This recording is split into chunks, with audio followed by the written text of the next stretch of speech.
Assalamualaikum warahmatullahi wabarakatuh. Halo guys.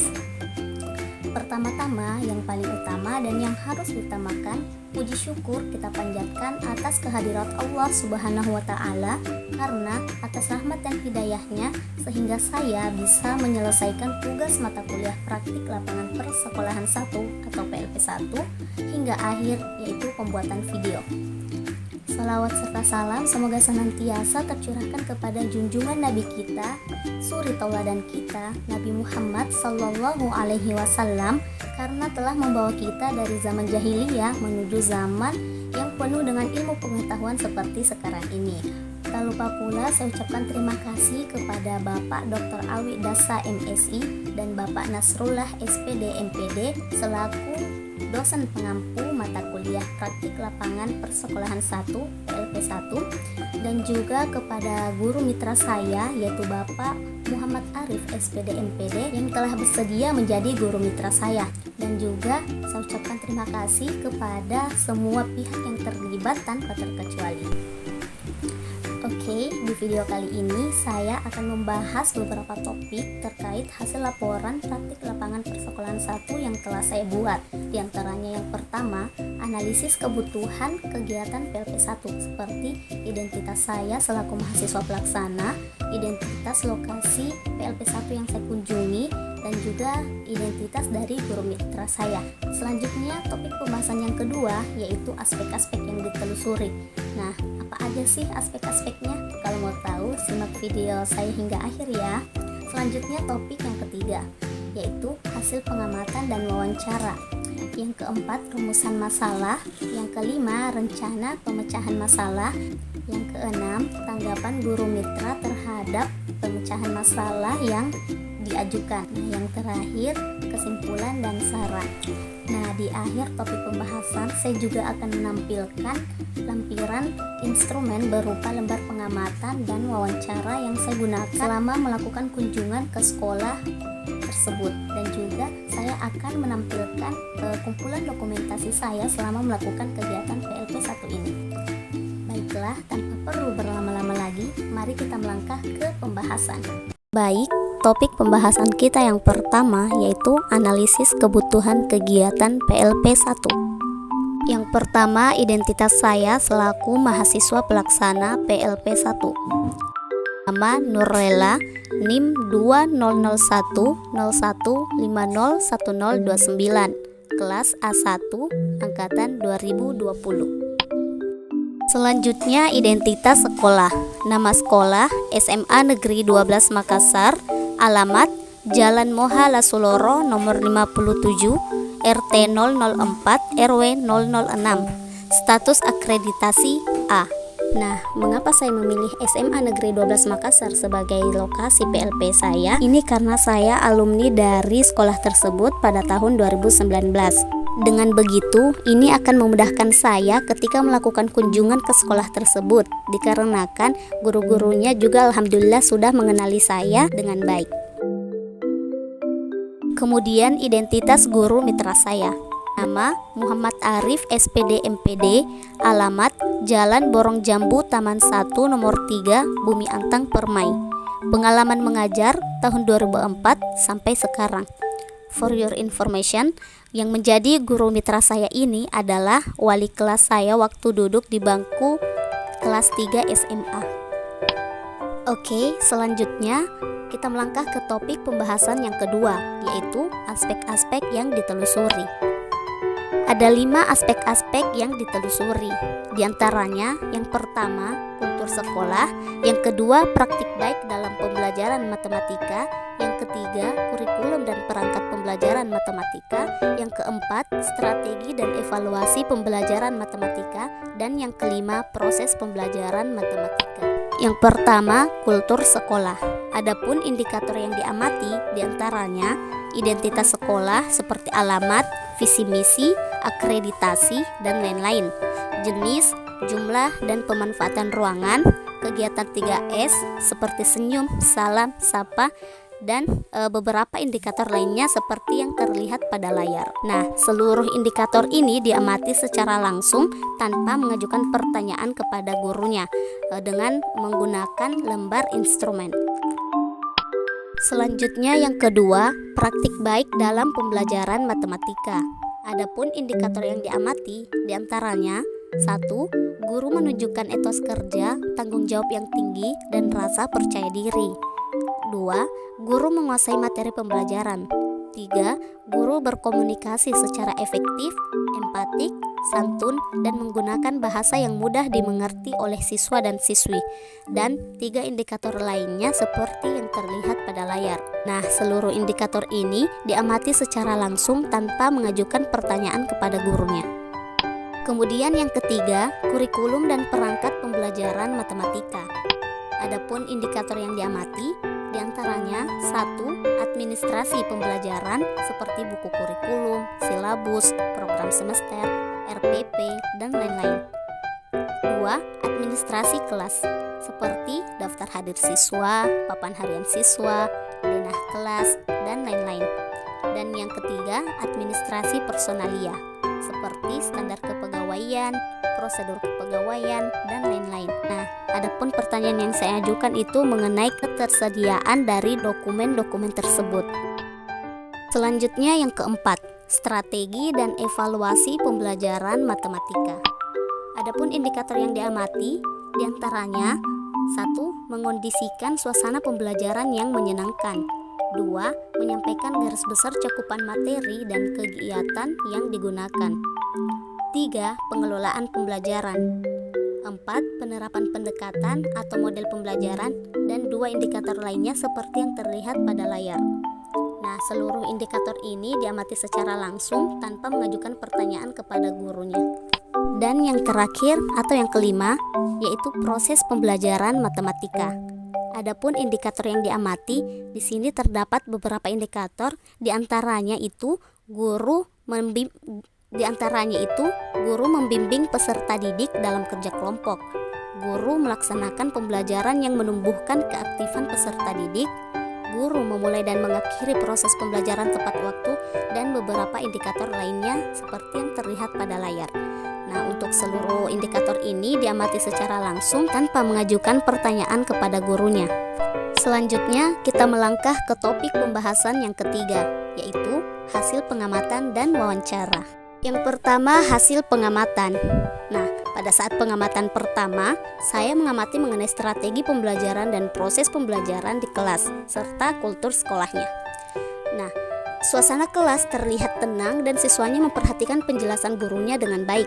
Ketika gurunya memberikan satu soal untuk dikerjakan, para siswa begitu antusias mengerjakannya. Gurunya memberikan kesempatan kepada siswanya untuk menuliskan dan menjelaskan jawaban yang telah ia dapatkan sesuai dengan pemahamannya. Ketika siswanya keliru dalam memberikan penjelasan, maka gurunya langsung membantu siswanya dengan cara meluruskan pemahamannya, sehingga tidak terjadi miskonsepsi. Nah, adapun mengenai kultur sekolahnya seperti visi misi sekolah, nah visi misi sekolah ini terpampang dengan jelas dan juga terdapat bagian struktur organisasi sekolah. Para warga sekolah menerapkan kegiatan 3S seperti senyum, salam, sapa. Nah, para siswa menggunakan seragam yang rapi dan tertib, lengkap dengan atributnya. Di sekolah tersebut juga terdapat anjuran untuk menjaga kebersihan dan ketenangan. Para siswa juga menggunakan bahasa yang sopan dan santun ketika berbicara dengan gurunya. Namun, ada beberapa siswa yang menggunakan bahasa yang kurang sopan ketika berbicara dengan sesamanya. Terkadang ia menggunakan bahasa kotor sebagai lelucon. Lanjut pada saat pengamatan yang kedua, saya mengamati mengenai kurikulum dan perangkat pembelajaran dan juga praktik baik dalam proses pembelajaran matematika. Administrasi pembelajaran seperti buku kurikulum, silabus, RPP, dan lain sebagainya, dan administrasi kelas seperti daftar hadir siswa, pan absen harian, denah kelas, dan lain sebagainya juga tersedia semua. Selain itu, perangkat kurikulum semuanya terangkum atau dikumpul setiap awal ajaran baru. Nah, adapun mengenai praktik baiknya, guru menunjukkan etos kerja, tanggung jawab yang tinggi, dan rasa percaya diri. Guru menguasai materi pembelajaran sehingga gurunya mampu menyampaikan materi dengan baik. Gurunya juga berkomunikasi secara efektif, empatik, santun, dan menggunakan bahasa yang mudah dimengerti oleh siswa dan siswi. Yang kedua, hasil wawancara. Ketika mewawancarai guru mitra saya menanyakan mengenai buku paket yang digunakan. Gurunya mengatakan bahwa belum ada buku paket yang bisa digunakan. Oleh karena itu, selama proses pembelajaran berlangsung, materi siswa dan siswi dibacakan oleh gurunya. Nah, di sini gurunya menggunakan model pembelajaran langsung dengan metode ceramah. Selanjutnya mengenai kurikulum yang digunakan. Di sekolah tersebut masih menggunakan kurikulum 2013. Nah, menurut gurunya pada kurikulum 2013 ini terdapat 4 aspek penilaian yang harus dinilai oleh setiap guru. Tidak hanya penilaian pengetahuan dan penilaian keterampilan saja, melainkan juga penilaian sosial dan penilaian spiritual. Selain itu, setiap guru pasti membuat perangkat kurikulum seperti KKM, silabus, RPP, program semester, dan program tahunan yang pasti dikumpul setiap awal ajaran. Oke, selanjutnya kita melangkah ke topik pembahasan yang keempat, yaitu rumusan masalah. Masalah 1 berkaitan tentang kultur sekolah. Nah, berdasarkan pengamatan yang telah saya lakukan, masalah yang saya temukan ada 2. Di antaranya, yang pertama, beberapa siswa cenderung menggunakan bahasa yang kurang sopan ketika berbicara dengan sesamanya. Bahkan ada yang menggunakan kata-kata kotor. Yang kedua, beberapa siswi menggunakan make up yang berlebihan. Adapun masalah 2 terkait praktik baik dalam pembelajaran matematika, yaitu siswa menggunakan HP ketika proses pembelajaran berlangsung tanpa ada arahan dari guru, sehingga beberapa siswa tidak terlalu fokus ketika guru menjelaskan. Nah, kemudian masalah 3, kurikulum dan perangkat pembelajaran matematika. Pada kurikulum yang diterapkan, yaitu kurikulum 2013, materinya terlalu kompleks. Hal ini mengakibatkan tugas guru akan semakin menumpuk dan juga guru terbebani dengan pencapaian target materi yang terlalu banyak. Selanjutnya masalah keempat yang berkaitan tentang strategi dan evaluasi pembelajaran matematika. Nah, guru belum dapat menciptakan pembelajaran yang kreatif. Dan yang terakhir masalah kelima pada proses pembelajaran matematika, yaitu tidak adanya buku paket yang dimiliki oleh siswa dan siswi, sehingga materinya harus didiktekan oleh gurunya. Baik, selanjutnya kita melangkah ke topik pembahasan yang kelima, yaitu rencana pemecahan masalah.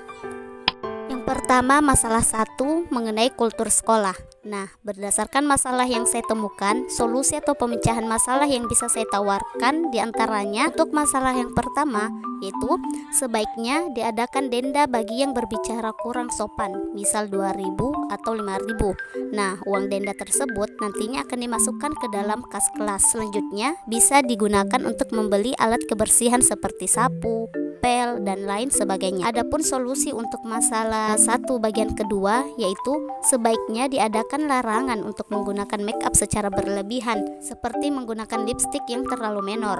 Boleh menggunakan make up asalkan sewajarnya saja. Misal, lipstiknya diganti dengan menggunakan lip balm atau sejenisnya yang memiliki tekstur warna yang lembut dan tidak terlalu terang. Selanjutnya masalah kedua mengenai praktik baik dalam pembelajaran matematika. Nah, solusi yang bisa saya tawarkan yaitu sebaiknya siswa dilarang menggunakan HP jika tidak ada arahan dari guru, agar perhatian siswa tidak teralihkan, tidak terbagi ke mana-mana. Hal ini juga bertujuan agar siswa mampu memahami materi dengan baik. Tidak mengapa bermain HP jika ada arahan dari guru, misal untuk mencari referensi lain terkait pembelajaran. Kemudian solusi untuk masalah 3 mengenai kurikulum dan perangkat pembelajaran matematika ialah sebaiknya para guru mengadakan pertemuan antar sekolah yang sudah menerapkan kurikulum 2013. Dengan adanya forum ini, maka akan terjalin komunikasi dan tukar-menukar pengalaman tentang pelaksanaan kurikulum 2013 pada masing-masing sekolah. Selanjutnya solusi untuk masalah 4 mengenai strategi dan evaluasi pembelajaran matematika. Nah, sebaiknya guru bisa memanfaatkan teknologi lain agar proses pembelajaran lebih menarik, misal menggunakan LCD proyektor. Dengan adanya LCD proyektor, guru bisa menampilkan materi melalui PPT yang telah dibuat.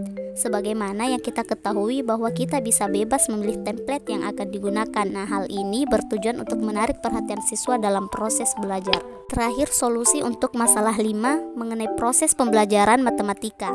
yaitu jika memang tidak ada buku paket yang dimiliki siswa dan siswi, sebaiknya memanfaatkan teknologi HP, seperti membuat versi PDF-nya yang bisa diakses oleh semua siswa dan siswi, atau bisa juga dengan membuat PPT, lalu ditampilkan dengan bantuan LCD proyektor, agar pembelajaran lebih menarik lagi. Dengan begitu, siswa dan siswi akan merasa lebih tertarik untuk belajar walaupun tidak memiliki buku paket.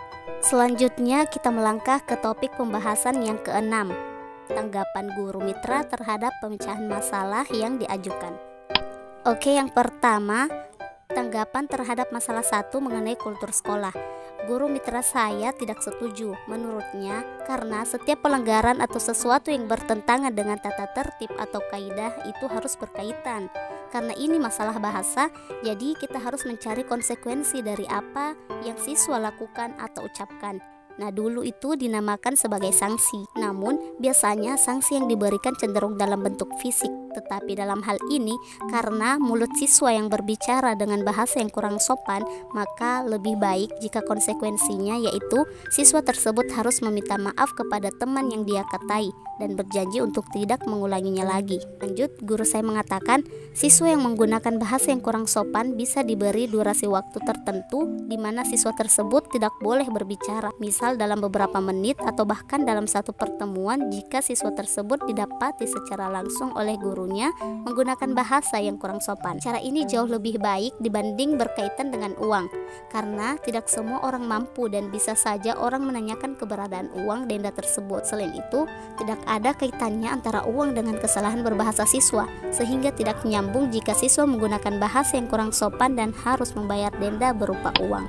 Selanjutnya, tanggapan guru mitra saya masih terkait masalah 1, ya, untuk bagian B. Nah, menurutnya mengenai pemakaian kosmetik secara berlebihan di sekolah itu sebenarnya sudah ada larangannya, tetapi karena banyaknya siswa jadi tidak semua bisa terkontrol. Namun, tentunya dalam tata tertib sudah dijelaskan bahwa siswa dilarang menggunakan perhiasan dan kosmetik secara berlebihan. Jika guru mendapati siswa misal menggunakan lipstik secara berlebihan, maka guru pasti langsung menegur siswa tersebut dan menyuruh untuk menghapusnya dengan menggunakan tisu. Selanjutnya, tanggapan guru mitra terhadap masalah 2 mengenai praktik baik dalam pembelajaran matematika.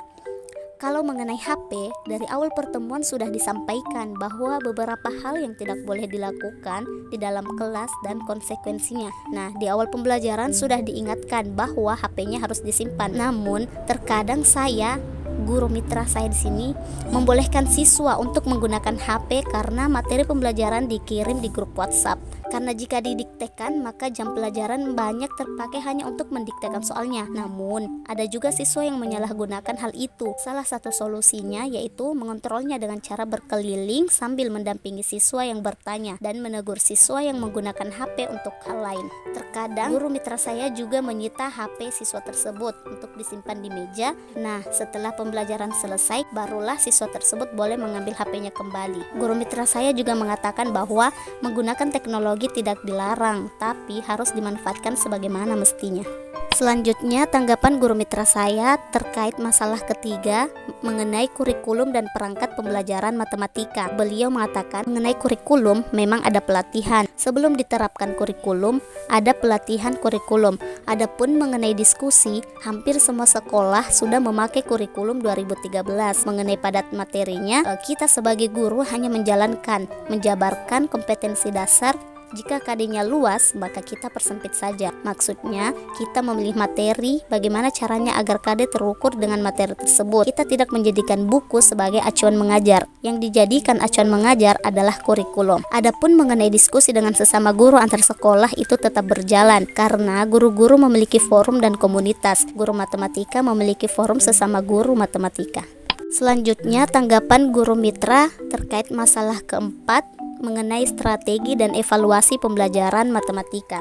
Beliau mengatakan iya betul, penggunaan media dalam proses pembelajaran boleh dan sangat bagus. Namun kembali lagi, salah satu alasan pemilihan media adalah kesesuaian materi. Percuma guru mitra saya menggunakan LCD, dipasang lama-lama, pindah kelas dicabut lalu dipasang lagi, jika yang akan dijabarkan hanya X, Y, Z saja. Nah, Guru saya juga mengatakan jika yang memiliki gambar seperti pertidaksamaan linear, pertidaksamaan kuadrat, maka baik jika ada gambarnya. Sekalian juga siswa diajarkan menggunakan GeoGebra untuk mencocokkan, bukan untuk mencari jawaban, tetapi mencocokkan jawaban. Jadi boleh menggunakan media. Guru saya menggunakan media LCD di dalam kelas. Jadi menurut beliau sesuaikan saja. Memang bagus jika memakai media, asalkan medianya tersedia sesuai materi dan kemampuan gurunya, mampu tidak mengoperasikannya. Dan yang terakhir, tanggapan guru mitra terkait masalah kelima mengenai proses pembelajaran matematika. Guru mitra saya mengatakan, iya, sebagian materinya saya kirimkan, ada dalam bentuk PDF dan video. Jadi terkadang beliau fotokan lalu kirim ke grup WhatsApp siswanya. Nah, selanjutnya kita melangkah ke topik pembahasan yang terakhir, yaitu kesimpulan dan saran. Yang pertama, kesimpulan.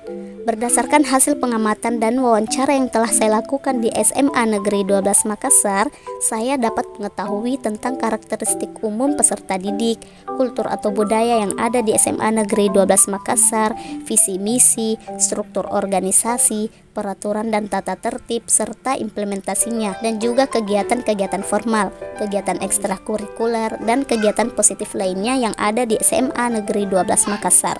Sekolah ini memiliki sarana dan prasarana penunjang kegiatan pembelajaran seperti ruang kelas, perpustakaan, laboratorium, toilet guru, toilet peserta didik, dapur, ruang kepala sekolah, ruang guru, tata usaha, lapangan, tempat parkir, dan lain sebagainya. Selain itu, semua warga sekolah yang ada di sekolah tersebut memiliki sikap yang ramah meskipun kepada orang yang belum dikenalnya.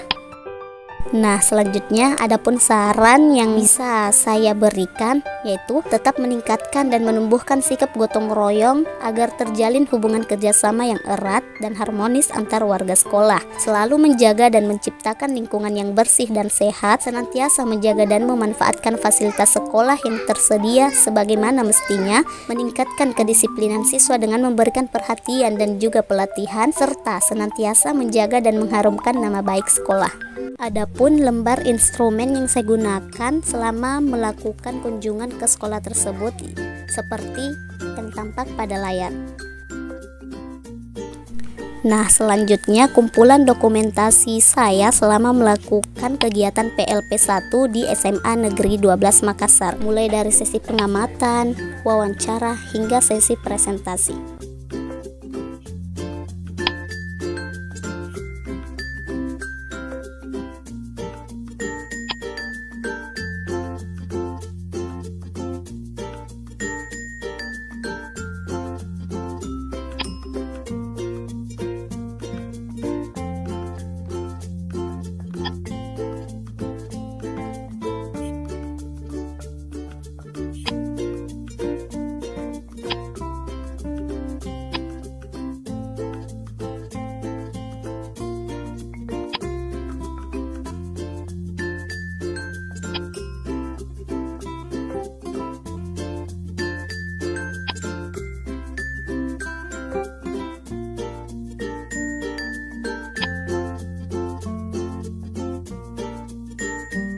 Oke, itulah yang bisa saya paparkan pada video kali ini.